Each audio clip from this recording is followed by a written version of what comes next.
Kaip jau minėjau, siurbliai yra apatiniai reaktoriaus dalykai. Tai, apie ką aš jums čia kalbėjau, tą maketą rodydamas aš kalbėjau apie mechanizmus, kurie čia kaišioja šitos strypus. Apie šitą, sakykime, dalį, kas žemiau šitą. Dabar siurbliai. 10 siurblių išdėstyti reaktoriuje žiūrint iš viršaus ratu. Siurbliai užsimaitina 4 nepriklausomom elektros linijom. Simetriškai. 1, 2, 3 viena linija, 1, 2, 3 kita linija, 1, 2, trečia, 1, 2, ketvirta. Kad būtų užtikrintas, jeigu atsijungia kažkokia tai linija, tolygus siurblių veikimas iš abiejų reaktoriaus pusių. Nu ir kad būtų rezervavimas.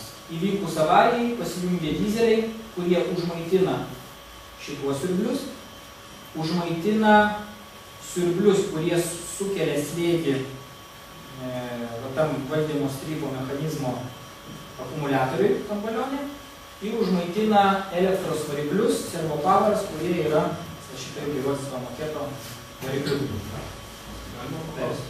Ignalino lygtais 3 siurbliai kaip tokia eksploatuojami, o vienas dar rezervą. Ar čia yra tas Čia dirba 9, vienas rezervas.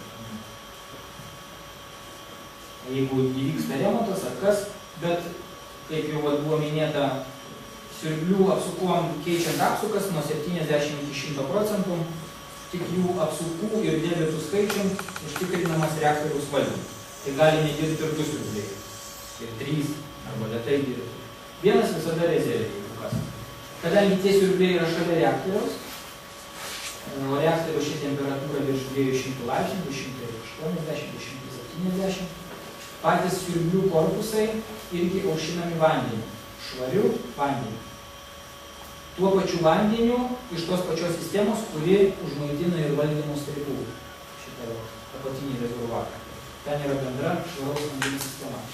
Tas vanduo taip pat jisai yra didesnio šiek tiek slėgio, kad šiukšlės per reaktoriaus seliną ir tarpinę nebėgtų į siurblius arba į valdymo strypo mechanizmą. Didesnio slėgio tas vanduo jisai patenka į reaktorių. Ir neleidžia užsinešti siurblių. Pats siurblys irgi užpildytas vandeniu ir sukasi vandenyje. Rotorius nėra sausas.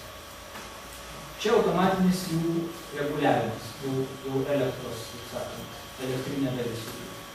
Ir mes matom, vanduo eina, siurblys įsuka, bet vanduo patenka pro maitinimo vandenį, į siurblį suka ir paduoda į zoną.